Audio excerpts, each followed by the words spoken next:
तकबीर, नारे तकबीर, नकीब मिल्लत, नकीब मिल्लत।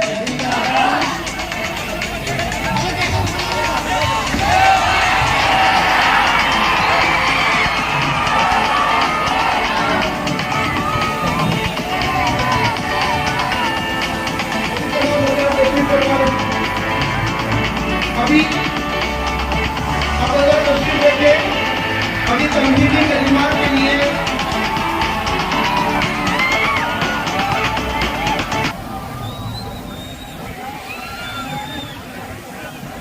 तमहीदी कलिमात की आप तस्वीर रखें, आपको सुनना है तस्वीर रखें। वक्त मौका में हमको वक्त की किल्लत है कि all India Muslim Personal Board के रुकने रखी हमारे आज मौलाना सैयद जाकिर अहमद साहब रशादी दावत बरकातुहू तमहीदी कलिमात पेश फरमाएंगे। नहमदुहु व सल्ली अला रसूलिल करीम, अम्मा बाद।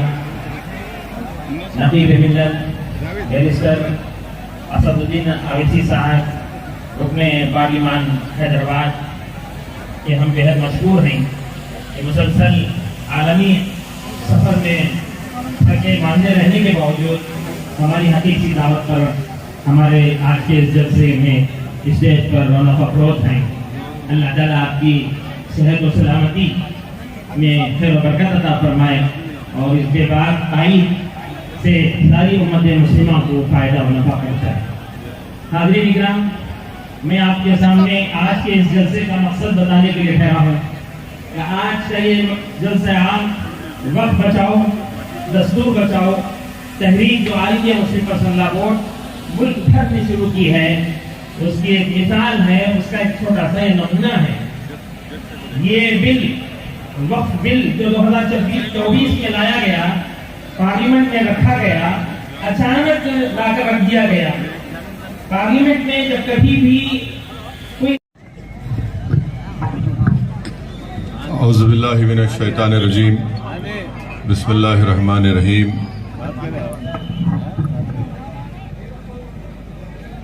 अस्सलामु अलैकुम वरहमतुल्लाहि वबरकातुहू। All India Muslim Personal Board के आंध्र प्रदेश के कन्वीनर जनाब रफीक साहब,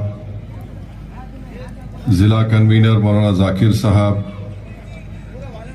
मौलाना खदीर साहब, सैयद शफी पाशा खादरी साहब, देव शेट्टी प्रकाश साहब, सैयद नवीद पाशा साहब, मुन्ना साहब, अली बादशाह साहब, खाजी अल्ताफ़ हुसैन साहब, मुतवल्ली मस्जिद रऊफ़ खां साहब, जनाब इसाक साहब, जनाब जुनैद साहब, नासिर हुसैन साहब, सद्दाम हुसैन साहब, मुफ्ती ज़ुबैर साहब, मतीन खादरी साहब, शहनशीन पर तशरीफ़ फरमा मुअज़्ज़िज़ उलमा इकराम, मशाइख़ीन उज़्ज़ाम, हमारी ज़दा और माँ और बहनों, मैं आप तमाम का बेहद शुक्रिया अदा करता हूँ कि आप तमाम ने अपना कीमती वक्त निकाल कर all India Muslim Personal board की जानिब से जो वफ़ तरमीमी क़ानून 2025 बनाया गया, उसके ख़िलाफ़ आप और हम यहाँ पर जमा हुए हैं। मैं आपका शुक्रिया अदा करता हूँ। मेरे अजीज़ दोस्तों और बुज़ुर्गों, आप और हम जानते हैं कि आज से चंद दिन पहले हमारे वतन अजीज़ में गुजरात में एक बड़ा हौलनाक हादसा हुआ, जिसमें एक प्लेन के गिरने से 200 से ज़्यादा पैसेंजर, पायलट और स्टाफ की उसमें अमवात हुई है। हम तमाम उन मरने वाले ख़ानदानों से अपनी जानिब से ताज़ियत पेश करते हैं और उम्मीद करते हैं कि हुकूमत ये जो हादसा हुआ है, जिसमें करीब 240 के करीब जाने गई हैं, हुकूमत जो तहक़ीक़ाती कमेटी बनाई है, वो तहक़ीक़ाती कमेटी अपने तहक़ीक़ात को पूरा करेगी और न सिर्फ मुल्क को बल्कि ख़ास तौर से उन तमाम मरने वालों के ख़ानदान को बताएगी कि आखिर क्या वजह थी कि जिसकी बिना पर ये प्लेन का हादसा हुआ और उस हादसे में उन तमाम लोगों की मौतें हुई हैं। और आप जानते हैं कि मेरे अजीज दोस्तों और बुजुर्गों, उसमें ऐसे लोग भी थे जो अपने अफराद ख़ानदान के साथ, एक डॉक्टर रेडियोलॉजिस्ट थे, उनकी पत्नी भी, बीवी भी डॉक्टर थी, वो अपने 2 बच्चों के साथ लंदन जा शिफ्ट हो रहे थे, उनकी मौत हो गई।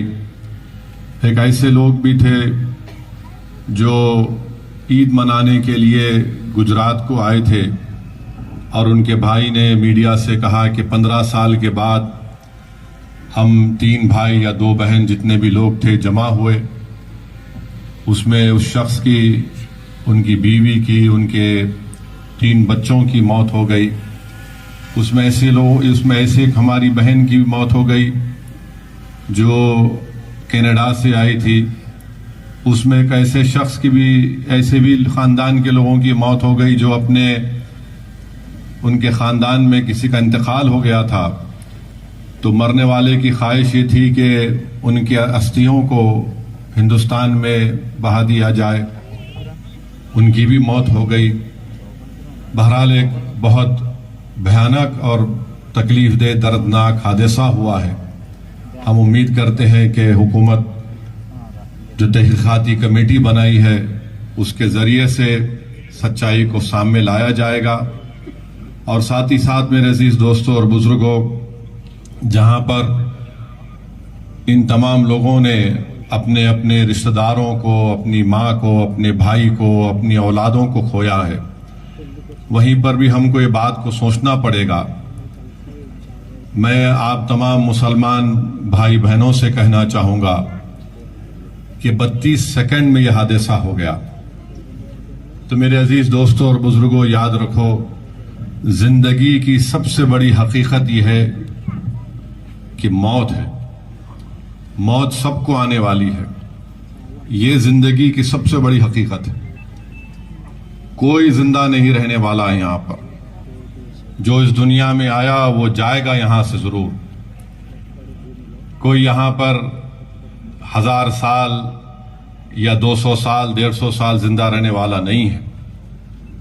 ये कुदरत का निज़ाम है कि जो कोई भी इस दुनिया में आता है उसको मौत का मजा चखना है।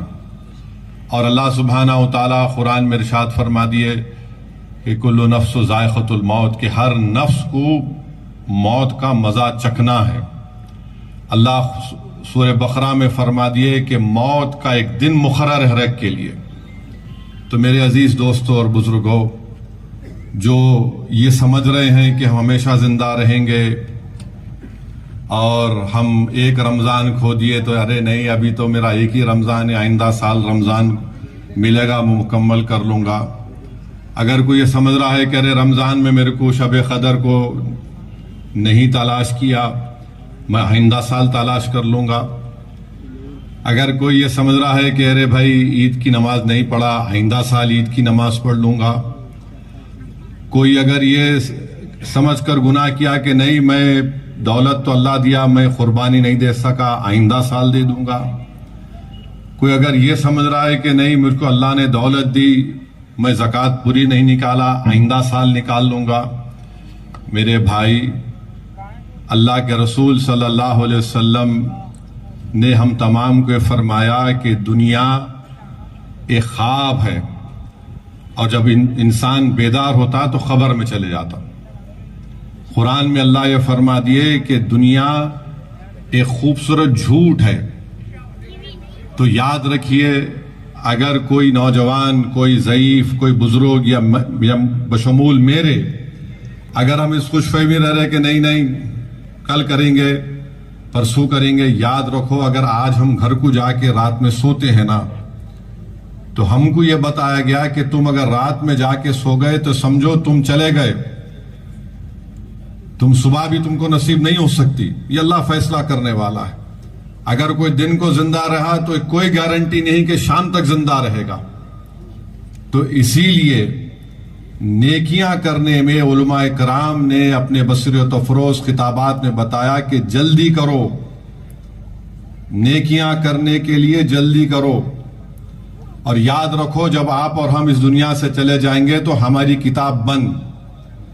तो जब तक किताब बंद नहीं होती, नेक अमाल करिए, अपने दिल को अल्लाह से जोड़िए। और अल्लाह से जोड़ने का तरीका यह है कि उलमाए कराम के अहले दिल के खदमों के पास बैठ के उनकी बातों को सुन के अमल करना, और अमल करने के लिए अल्लाह से भीख मांगना कि अल्लाह अमल करने की तौफीक दे। अगर हम ये नहीं करेंगे तो फिर जो चीज हमको असली दुनिया में काम आने वाली है, हमारे नेक अमाल, अल्लाह का जिक्र, गरीबों पे रहम करना, जालिम को जुल्म करने से रोकना, ये चीजें हमको काम में आने वाली है। और याद रखिए कि मेरे जैसे बहुत से मेंबर ऑफ पार्लियामेंट आए चले जाएंगे, लोग मेरी बात सुनने आते, मैं मर जाऊंगा, कोई और आएगा वो सुनेंगे। मगर कभी आप ये देखें कि ये जितने मरने वाले मेंबर ऑफ पार्लियामेंट की खबरों के पास क्या हो रहा है, कौन जाके खबरों में सो रहा है, किसी को नहीं मालूम। ये खबर हमको पुकार के बोल रही है, तुम मेरी गिजा बनने वाले हो, याद रखो, तैयारी कर लो उसकी। ये खबरें हमको पुकार कर कह रही हैं कि मेरे साथ अकेले रहना है, यहां पर अंधेरा यहां पर है।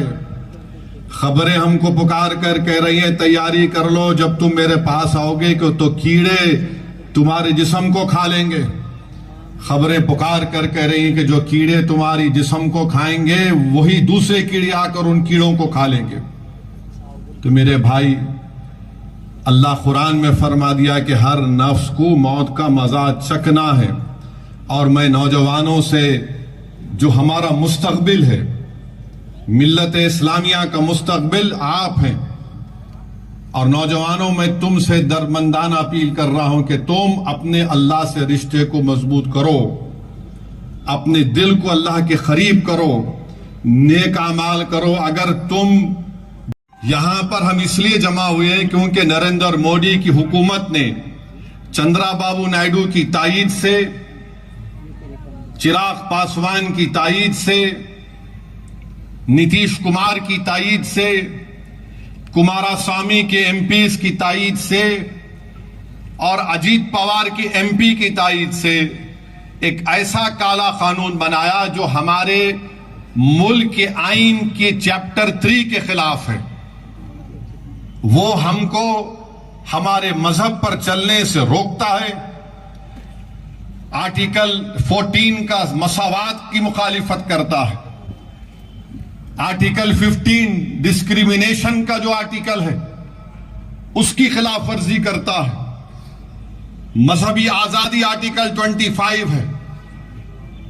आर्टिकल 26 है जो मजहबी अक़लियतों को इस बात की इजाजत देता है कि वो अपने पसंद के मजहबी इदारों को बना सके, चैरिटेबल इदारों को। इन तमाम आर्टिकल्स की खिलाफ वर्जी में नरेंद्र मोदी की सरकार ने काले कानून को बनाया। और यह कानून से क्या होने वाला है, आपको मैं, क्योंकि आपका ताल्लुक अधोनी से है, इस वक्फ तरमीमी कानून में सेक्शन 3D है, आप उठाकर पढ़ लीजिए। सेक्शन 3D यह कहता है कि जितने आसारे खदीमा के मातहत इमारतें हैं, चाहे मस्जिद हो, दरगाह हो, अभी वक्फ है, कानून बनने के बाद यह कह रहा है कि इसका मालिक वक्फ बोर्ड नहीं रहेगा, इसका मालिक ASI होगा, आर्कियोलॉजिकल सर्वे ऑफ इंडिया होगा। आपकी अधूनी में कलीमुल्लाह मस्जिद है, दादे की मसाल की मस्जिद है, एक कमान मस्जिद है, रंगीली मस्जिद है, मलिक रहमान दरगाह है। अब ये पूरे के पूरे आर्कियोलॉजिकल सर्वे ऑफ इंडिया इसका मालिक बन गया। वक्फ नहीं, वक्फ किसका मालिक नहीं है। ये नरेंद्र मोदी हुकूमत की झूठ, नहीं कुछ नहीं होगा जो इनके दुम छल्ले बोल रहे थे हमको। इनके चमचे, इनके जोकर बोल रहे थे। चंद्रबाबू नायडू हमेशा से झूठ बोलते आए हैं और कभी नहीं बदलेगा ये शख्स, कभी नहीं बदलेगा। झूठा था और झूठा रहेगा। नो नो, नथिंग नथिंग, कुछ नहीं होगा। ऐसा उंगली फिरा फिरा के बोलते हो व्हाट आई से। तुम क्या बोल रहे हमको मालूम। मैं 10 साल एमएलए था, तुम 9 साल मुख्यमंत्री थे। मैं देखा तुमको, तुम एनटी रामाराव को गिरा के तुम कुर्सी पे बैठ गए थे। आप इन्हों हमारे को बोल रहे नहीं। आप ये बताओ, ये 4 मस्जिद, कलीमुल्ला मस्जिद, दादे की मसाल की मस्जिद, एक कमान मस्जिद, रंगीली मस्जिद, मलिक रेहान दरगाह, इस कानून के तहत अब इसका मालिक वक्फ बोर्ड नहीं है, इसका मालिक आसार कदीमा बन चुका है। अब बताइए आप कैसे खामोश बैठेंगे हम। चंद्रबाबू नायडू आज है कल चले जाएंगे, सबको जाना है ना इस दुनिया से, कोई नहीं रहेगा। मगर इनकी बात का कौन भरोसा करेगा। सेक्शन 3D बोलो, मैं टीडीपी के लोगों से पूछ रहा हूं। हां, पवन कल्याण का भी एक एमपी था, जनाब बालाशोरी साहब, उन्होंने भी हेल्प किए। नहीं तो उन्होंने बोलेंगे मेरे को नहीं बोले, मैं हीरो हूं, तुम हीरो है तो हम भी बड़े, सबसे बड़े सुपर हीरो हमें। ये सब मिलके कानून बने और सब क्या हुआ, नहीं कोई वक्फ का नुकसान नहीं होगा। कैसा नहीं हुआ।